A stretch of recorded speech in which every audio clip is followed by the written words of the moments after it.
चला चला बियाह में तू पंडपो छोड़ के नाचत रहलो ए निशा जी गोलू बाबू के तनी उठा ली कि मरही के बाटे ना हमारे ना जाने से जब हम देखी ना लोगों के तो हमरा अजब फील होखेला ये फीलिंग आज से नहीं है, ये गोलू बाबू बता देंगे आपको। ये फीलिंग 2012 से है। 2012 से जब सिवान में मंजीत चाचा की हन रुआ दुलरुआ बाबू बन के आई रही, ऐसे ही पियर कलर के साड़ी हम पहनले रही वही दिना से रुआ हमार दीवाना हो गई रही कि मरही के बाटे ता हमारे दाना जान से कि काहे के मुहावा तारा नजरिया बान से नजरिया बान से काहे के मुहावा तारा नजरिया के बान से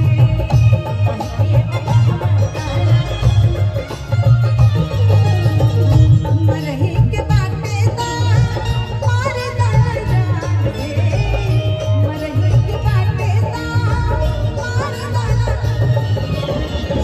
क्या बात है भैया ढोलकिया आगे बढ़ावा हमारे बबुआ के हाय देखे में छोट बा बड़ी घाव गंभीर करत और चाचा केहू के मुआवे के बाद केहू के मारे के बाद हाय गोली पिस्तौल बंदूक कोनो काम के नहीं थे। हाय गोलू बाबू के गीत गा दा आदमी अपने आप मर जाता कि काहे के मुहावा तारा नजरिया की बान से नजरिया की बान से नजरिया की बान से।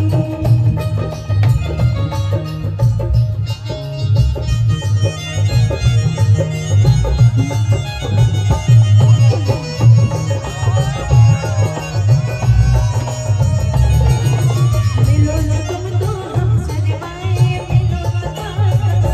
मिल जाओ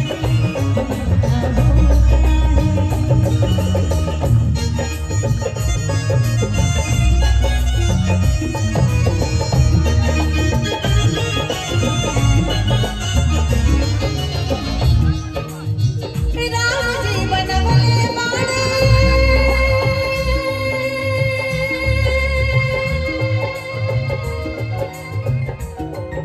अमोरे मोर राज के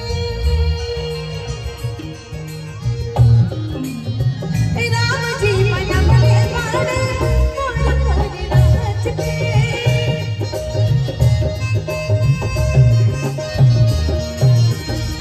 तेरे सुघराए बने सचवा में सच के बुद्धि फेल कैले बाड़े बुद्धि फेल कैले बाड़े बूढ़वा जवान के बुद्धि फेल कैले बाड़े बूढ़वा जवान के काहे के मुहावा तारा नजरिया के बान से काहे के मुहावा तारा नजरिया के बान से।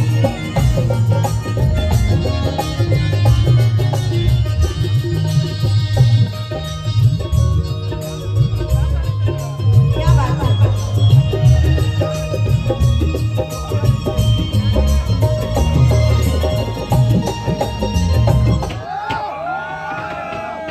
मिलल सजनी के सजनवा मोरा अंग अंग गुलाब जस खिलन बा बदनवा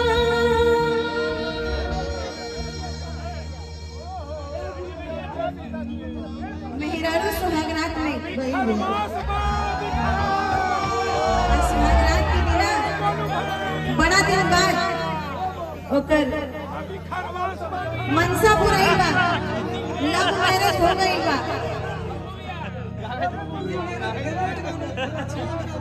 अभी खरवास धन्यवाद।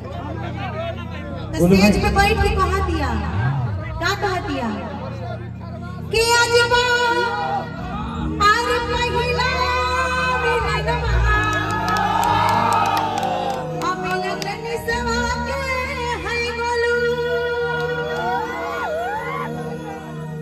आमरा आगे आगे गुलाब जैसे खिलल बा मदनवा। अरे कुछ करने गए होंगे भाई, वॉशरूम वगैरह भी लग सकती है कि सुनी सुनी भगवान, अरे सुनी सुनी भगवान जन्म में हार होख दे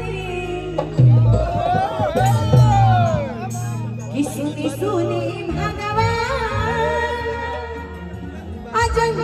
में हार होख दे।